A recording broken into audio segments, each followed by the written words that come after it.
अवधूत चिंतन श्री गुरुदेव दत्त श्री स्वामी समर्थ। तुम्हा सर्वांचं आपल्या स्वामी शक्ती या चॅनल मध्ये मनापासून स्वागत आहे। स्वामी तुम्हा सर्वांच्या सर्व चांगल्या इच्छा पूर्ण करोत एवढी स्वामींच्या चरणी प्रार्थना करते आणि आपल्या आजच्या या नवीन आणि सुंदर व्हिडिओला पुन्हा एकदा नव्याने सुरुवात करते। भक्तांनो, उद्या 28 ऑक्टोबर बघा, उद्या शनिवार आहे, मात्र अत्यंत महत्त्वाचा दिवस आहे, कारण उद्या कोजागिरी पौर्णिमा आहे। वर्षभरामध्ये येणाऱ्या ज्या पौर्णिमा असतात त्या प्रत्येक पौर्णिमेपेक्षा सर्वात विशेष आणि महत्त्वाची म्हणजे कोजागिरी पौर्णिमा। आणि त्यात महत्त्वाची गोष्ट म्हणजे उद्याच्या दिवशी चंद्रग्रहण आहे। बघा, चंद्रग्रहण, पौर्णिमा आणि त्यात शनिवार, तीनही अत्यंत शुभ महत्त्वाचे योग जे आहेत ते एकत्र आलेले आहेत। उद्याच्या दिवशी तुम्हाला कुठल्या सेवा करायच्या आहेत, माता लक्ष्मीला प्रसन्न करण्यासाठी कुठले उपाय करायचे आहेत, हे सगळं मी तुम्हाला मागच्या काही व्हिडिओमध्ये सांगितलेलं आहे। मात्र उद्याच्या दिवशी आपल्याला स्वच्छ शुद्ध स्नान कसं करायचं आहे। बघा, कुठलीही पूजा करण्या अगोदर खरं तर ज्यावेळेस चंद्रग्रहण असतं, ज्यावेळेस सूर्यग्रहण असतं, ग्रहण काळामध्ये वेद जे आहेत ते लागण्याच्या अगोदर आपल्याला स्नान करायचं असतं आणि जसे वेद समाप्त होतात त्यानंतर देखील आपण स्नान करत असतो। बघा, जे लोक पाळतात त्यांना या गोष्टी माहिती असतील। म्हणजे ग्रहणाच्या दिवशी स्नानाचं जे महत्त्व आहे ते खूप जास्त आणि मोठं आहे। बघा, आता पौर्णिमेचा दिवस हा माता लक्ष्मीला प्रसन्न करणारा दिवस असतो। आपल्या घरामध्ये माता लक्ष्मीला आकर्षित करणारा दिवस असतो।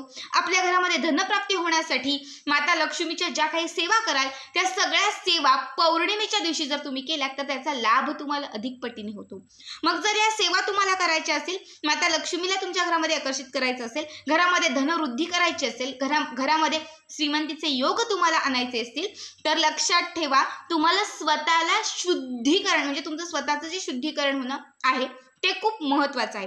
जर तुमच्या घरामध्ये कुठल्याही प्रकारची एखादी बाधा फिरत असेल, कुठल्याही प्रकारची इडापिडा तुमच्या मागे असेल, कुठलीही एखादी वाईट शक्ती तुमच्या घरामध्ये असेल किंवा तांत्रिक बाधा तुमच्या घरामध्ये असेल आणि जर अशा वेळेस तुम्ही कुठलीही पूजा पाठ करत असाल, माता लक्ष्मीला आकर्षित करण्यासाठी काही उपाय करत असाल किंवा ग्रहणाचे काही नियम पाळून जर तुम्ही ग्रहण काळात काही सेवा करणार असाल तर त्याचे जे लाभ तुम्हाला घडणार असतात ते लाभ तुम्हाला तेवढे होत नाही, कारण तुमच्या घरात ऑलरेडी तेवढी नकारात्मकता असते।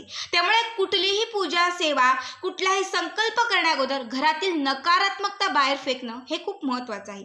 आणि उद्याच्या दिवशी जर तुम्ही या पद्धतीने स्नान केलं तर तुमच्या घरातील नकारात्मकता निघून जाईल, घरातील दारिद्र्याचा नाश होईल, घरात कुठलीही जर वाईट शक्ती फिरत असेल किंवा घरामध्ये वावरत असेल तर त्या प्रत्येक शक्तीचा नाश होऊन जाईल। शिवाय जर तुमच्यामध्ये कुठलीही वाईट शक्ती असेल, तुम्हाला कुणी बाधा केलेली असेल किंवा तुमच्यामध्ये काही दोष असतील, तुम्हाला कुठला वास्तुदोष लागला असेल, तुम्हाला कुठला ग्रहदोष लागला असेल, तर उद्या अंघोळीच्या पाण्यात या काही गोष्टी टाकून तुम्ही स्नान केलं तर तुमच्यामधला प्रत्येक दोष नष्ट होईल आणि तुमच्यावरती माता लक्ष्मीची अखंडित कृपा होईल। जर तुम्ही स्वतःचं शुद्धीकरण करून जर तुम्ही पवित्र स्नान करून काही सेवा केल्यात तर त्याचा जो लाभ आहे ना तो तुम्हाला त्वरित पाहायला मिळेल। त्यामुळे मी प्रत्येकाला सांगेन, उद्याच्या दिवशी जे सेवा करणार आहेत, ग्रहण काळातले नियम पाळणार आहेत, त्या प्रत्येकाने उद्या अंघोळीच्या पाण्यात या काही गोष्टी नक्कीच टाका, कारण या गोष्टी टाकल्याने तुम्हाला त्याचा बराचसा लाभ घडेल। बघा, आता कुठल्या गोष्टी टाकायच्या आहेत याची सुरुवात आजपासून करायची आहे। ठीक आहे, आज रात्री झोपताना तुम्हाला एक काळ्या रंगाचा कपडा घ्यायचा आहे, काळ्या रंगाचा एक छोटासा तुकडा तुम्हाला घ्यायचा आहे। यामध्ये तुम्हाला मुठभर काळे तीळ टाकायचे, काळे जे तीळ असतात ते। आता ज्यांच्याकडे काळे तीळ नाहीयेत त्यांनी काळी मोहरी घ्या तरीही चालेल। काळी मोहरी किंवा काळे तीळ घ्यायचे आहेत आणि यामध्ये तुम्हाला मोजून 7 अख्खे मिरे घ्यायचे आहेत। जे काळ्या रंगाचे मिरे असतात हे अख्खे मिरे तुम्हाला याच्यामध्ये घ्यायचे आहेत आणि यामध्ये तुम्हाला 7 मिठाचे खडे घ्यायचे आहेत। आता जर मीठ नसेल तुमच्याकडे खड्यांचं तर मग जे वाटलेलं मीठ असतं ते थोडंसं अगदी चिमूटभर तुम्हाला टाकायचं आहे। ठीक आहे, या 3 गोष्टी तुम्हाला त्या काळ्या रंगाच्या कापडामध्ये टाकून तुम्हाला त्याची गाठ मारायची आहे, त्याची पोटली बनवायची आहे। हे रात्री झोपताना, आता समजा 11 वाजले, 11:30 वाजले, जे काही वाजले असेल, आता मी झोपणार आहे, झोपण्याच्या 5 मिनिटं अगोदर तुम्हाला हे करायचंय। ही पोटली बांधून झाली की त्यानंतर स्वतःहून अगदी घरातल्या कुणासाठीही तुम्ही हा उपाय केला असेल, घरातली कुठल्याही आजारी व्यक्तीसाठी असेल किंवा कुणासाठी, तरी पण तुम्हाला हा उपाय स्वतःभोवती करायचा आहे। ही पोटली जी आहे ही पोटली तुम्हाला तुमच्या उजवीकडून डावीकडे जाईल, तुमच्या उजवीकडून डावीकडे जाईल अशा पद्धतीने तुम्हाला 7 वेळा हे क्लॉक करायचं आहे। ठीक आहे, 7 वेळा अशा पद्धतीने तुम्हाला हे क्लॉक करायचं आहे. 7 वेळा क्लॉक करत असताना माझ्या घरातील नकारात्मकता निघून जाऊ दे, दारिद्र्याचा नाश होऊ दे, घरामध्ये अखंड लक्ष्मी कृपा होऊ दे, माझ्या घरात वास करणारी वाईट शक्ती नष्ट होऊन जाऊ दे, घरामध्ये माता लक्ष्मीचं आगमन होऊ दे, घरामध्ये पैसा येऊ दे, घरातील पैशामध्ये वृद्धी होऊ दे, असं तुम्हाला म्हणायचं आहे 7 वेळा. म्हणून झालं की त्यानंतर ही जी पोटली आहे, ही जी उशी असते मागे, म्हणजे ज्याच्या खाली डोकं ठेवतात. तर काही कमेंट्स अशाही येतात की ताई मी उशीच घेत नाही. तुम्ही उशी घेत नाही तर बेडशीट खाली ठेवा किंवा गादी खाली तुम्ही ठेवली तरीही चालेल. उशी खालीच ठेवलं पाहिजे असं नाही, फक्त जिथे झोपणारा तुमच्या डोक्याखाली ही पोटली असली पाहिजे. रात्रभर ही पोटली तुम्हाला तुमच्या उशीखाली, तुमच्या डोक्याखाली तुम्हाला ठेवून द्यायची आहे. सकाळी उठायचं आहे, लवकर उठा, पौर्णिमेचा दिवस आहे त्यामुळे प्रत्येकाने नक्कीच लवकर उठा. उठल्यानंतर तुम्हाला अंघोळीसाठी जेव्हा तुम्ही बाथरूममध्ये जाल तेव्हा जे अंघोळीचं पाणी काढाल त्या अंघोळीच्या बादलीमध्ये तुम्हाला सगळ्यात पहिली गोष्ट म्हणजे गोमूत्र टाकायचं आहे. थोडंसं गोमूत्र टाका, जर गंगाजल असेल तर ते थोडंसं टाका. त्यानंतर यामध्ये चिमूटभर हळद टाका आणि हळदीसोबत तुम्हाला याच्यामध्ये तुमच्या घरामध्ये असलेले जे लवंग बघा, फुलवाला अख्खं लवंग असतं, हे अख्खं एक लवंग तर तुम्हाला याच्यामध्ये टाकायचं आहे. त्यानंतर जी पोटली तुम्ही डोक्याखाली रात्रभर ठेवली होती, ही पोटली देखील तुम्हाला अंघोळीसाठी जात असताना तुमच्या हातात घेऊन जायची आहे.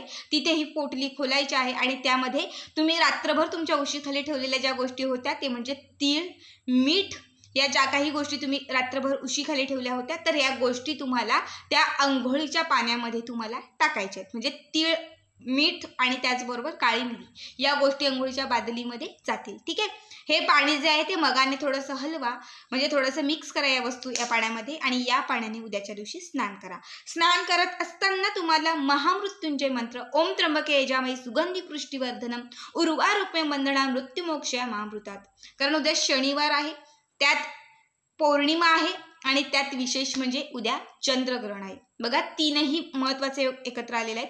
त्यामुळे उद्याच्या दिवशी तुम्हाला ओम त्र्यंबके यजामहे मंत्राचा कंटिन्यू जप करायचा आहे. स्वच्छ स्नान झालं, स्वच्छ कपडे परिधान करायचे आहेत. तुमचं जे देवघर आहे तिथे जाऊन माता लक्ष्मीची जी मूर्ती, ताक, फोटो, श्रीयंत्र जे काही असेल तिथे जाऊन तुम्हाला फक्त नमस्कार करायचा आहे. एक उदबत्ती, एक अगरबत्ती ओवाळून तुम्हाला तिथे ती लावून द्यायची आहे आणि त्यानंतर पुढची जी काही कामं आहे ती तुम्ही करू शकतात. दिवसभरात भरपूर सेवा सांगितलेल्या आहेत, त्यातील एक सेवा जरी केली तरी खूप आहे. दिवसभर असंख्य सेवा केल्या तर अत्यंत चांगला आहे. जसं जमतील तशा सेवा तुम्हाला करायच्या आहेत.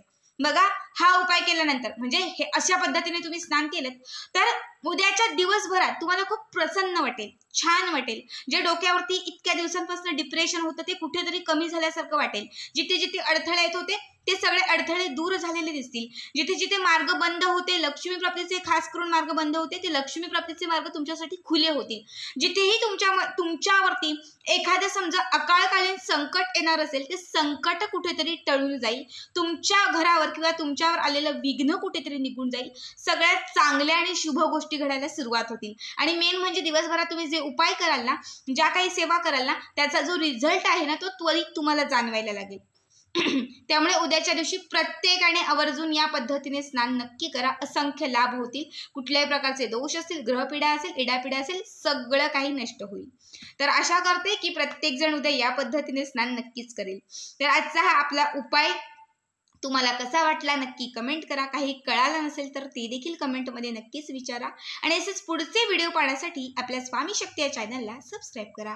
तर भेटूयात पुन्हा एकदा अशाच एका नवीन सुंदर आणि छान व्हिडिओमध्ये. तोपर्यंत सर्वांना धन्यवाद.